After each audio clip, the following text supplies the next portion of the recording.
Hello friends, today I will be driving my 2017 Nissan Leaf on a range test to see how far it will actually travel on a single charge. When this car was new, Nissan said it could travel 107 miles. But now, after 8 years and battery degradation doing its thing, it poses a great question.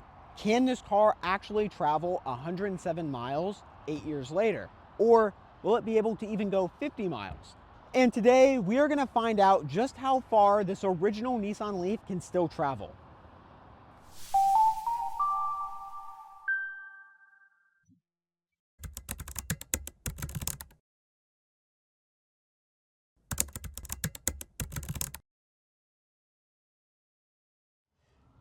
Before we start this range test, there's a few things you need to know about the 2017 Nissan Leaf.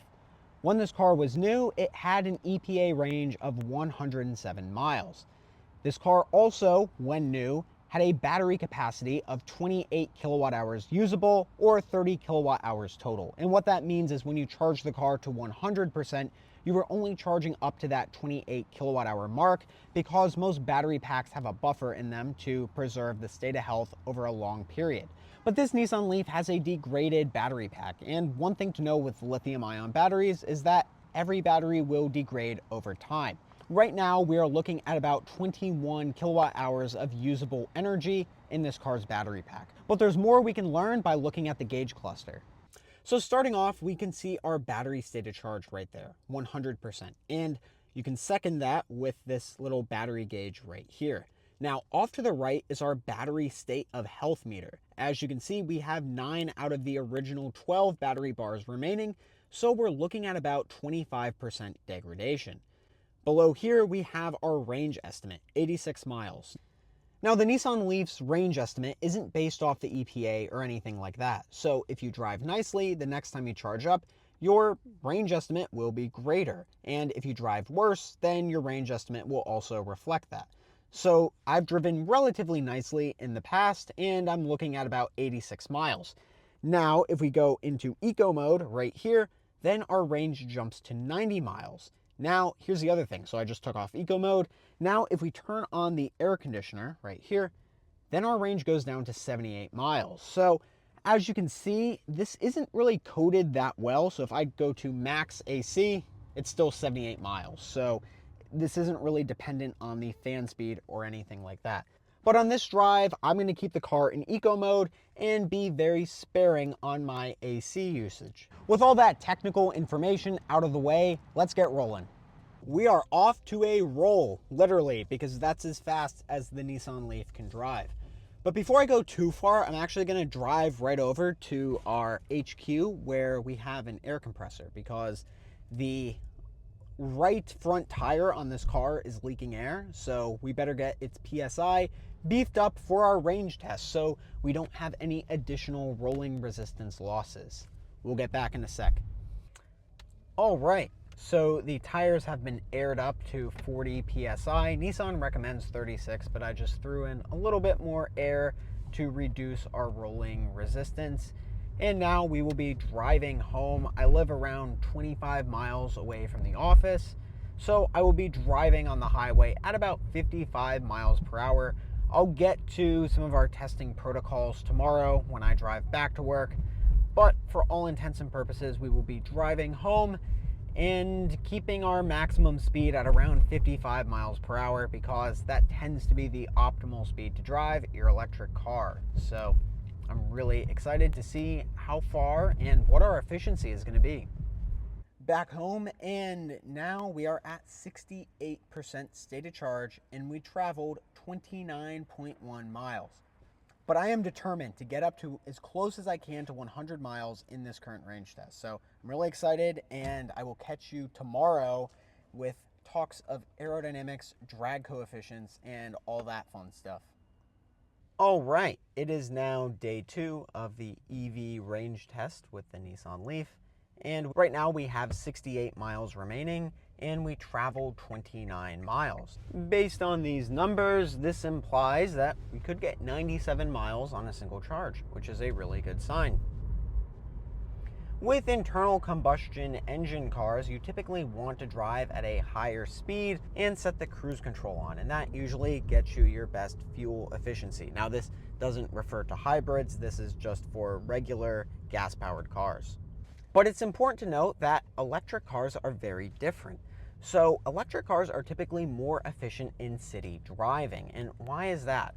Well, there's actually a few factors at play, but one of the first factors that's really important to discuss is the fact that EVs are simply very efficient vehicles. So a gas car is about 25 to 30% efficient, whereas an electric car like this Nissan Leaf is probably in the ballpark of 90% efficient. So that means in a gas car, if you put in 10 gallons of gas, maybe 2.5 of those gallons are actually going to propel you down the road. Whereas in this Nissan Leaf, if I add 10 kilowatt hours of energy to this vehicle, I will be able to use 9 of those kilowatt hours to propel me. Now, this is where speed comes into play. When you're in a gas car, if you're already not that efficient, and keep in mind you also typically have a multiple speed gearbox, so there's different efficiency zones of the engine, and you might actually be in a very efficient zone in terms of your RPM when you're driving on the highway in a gas car. Whereas an electric car, you have a 1-speed gearbox, but that's kind of besides the point right now. The point is, the faster you drive in an EV, your car's already so efficient, that air resistance penalty is going to multiply much more in an EV than it would in an internal combustion engine vehicle.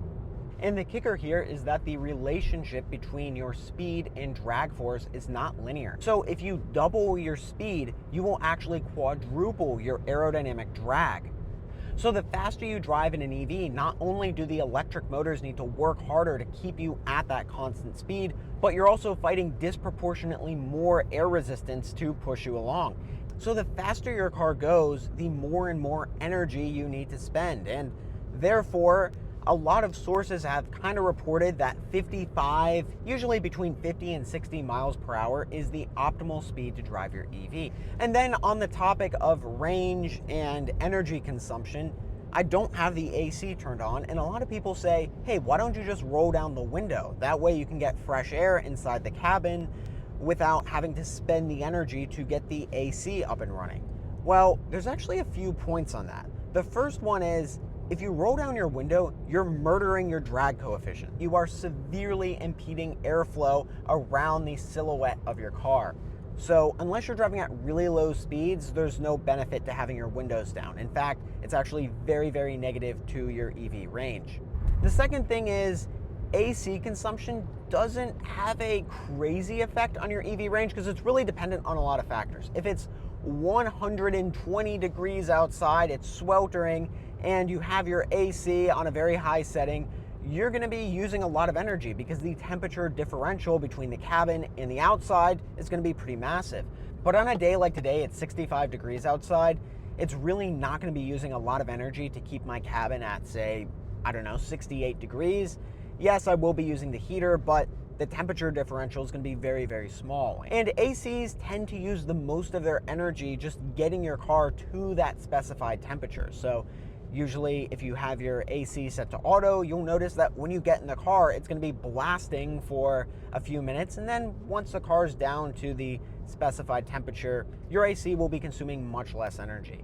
And if you have your AC on a low enough setting just to keep your climate at that specified temperature, you're probably, depending on the system, depending on the car, etc., you're probably going to be looking at under 1 kilowatt. So in one entire hour, that will consume 1 kilowatt hour of energy, which really isn't that significant. Obviously, in this Nissan Leaf, we have such a small battery pack, and I just want to see how far it goes. I'm leaving AC turned off.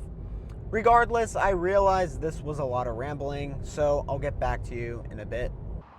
All right, so we are 63 miles into the range test, and I had to stop here at Upper Crystal Springs Reservoir. It's a really beautiful view, and it's especially nice after it rains because there's usually a rainbow over there. So overall, this is a very nice lookout spot, and this is probably the furthest this Nissan Leaf has traveled from San Francisco. All right, this is our 20% check-in. We have traveled 75 miles, and we have an estimated 23 miles remaining. If we do the math, that sums to 98 potential miles of range. So I'm very curious to see if we will get that. I would love to get 100. That would be really, really awesome. So to reach that number, I will put on my invisible hat of efficiency. All right, 10% check-in. We are at 10% battery. We've traveled 85 miles and we have 10 estimated miles remaining. I was just accelerating up a hill. We're at like 7% stated charge now, but now the car doesn't even show us anything. So it doesn't show us our battery percentage or our miles remaining. Lovely. And the car was kind of struggling to drive up that hill. It was fine. It wasn't dangerous or anything, but you know, it didn't feel like it had a lot of juice there. So yeah, we'll figure out how much further this car can go. We are at 91 miles traveled and an unknown amount of range or battery percentage left. Cool. I'm not sure if I mentioned it earlier, but there's like a little pine tree in the gauge cluster that grows the nicer you drive. So our tree has fully grown, and it also gave us a second tree right next to the first tree. So that must mean we're driving super efficiently. We've crossed 93 miles and our battery is very, very low, but that's all right. I'm just cruising around a few blocks nearby our showroom in San Francisco just to get that battery down to a nice 0% stated charge. I actually have a charger ready, so once we're down to 0%, I'll just plug it back in. We have surpassed 95 miles, and I just accelerated a little bit earlier, and it still seems like the Leaf has an okay amount of power left, so we will continue on. We are at 99 miles. Yay. Another update. I have been driving so efficiently, 2 more trees have grown. So now we are up to 4 trees. That's kind of crazy. I don't even know what that means. All right. We're now up to 100 miles, which is really good. This is better than I thought. You can definitely tell that this car is really kind of wanting to recharge. So I'm just going to drive around this parking lot. This is our big lot in San Francisco. So hopefully we will get this battery totally cooked, because the traffic here is not too great for a range test, because I'll drive for like 5 minutes and travel quarter of a mile just because there's so much traffic, red lights, etc. So I'm just gonna be cruising through this lot, and hopefully this gets us down to whatever we have left. Okay, there we go. Motor power is limited. We get that notification on the screen. Yeah, it feels like we are actually down to, dare I say, 0%. Yeah, it feels very, very close. Yeah, especially now if I accelerate a little bit here. Wow, fully floored right now. And we're up to 25 miles per hour. So, yeah, we are at the bottom of this battery pack. Good thing I'm not on the highway, because we are not able to drive fast at all. But I still want to get the most amount of juice out of this battery pack, so we must continue on.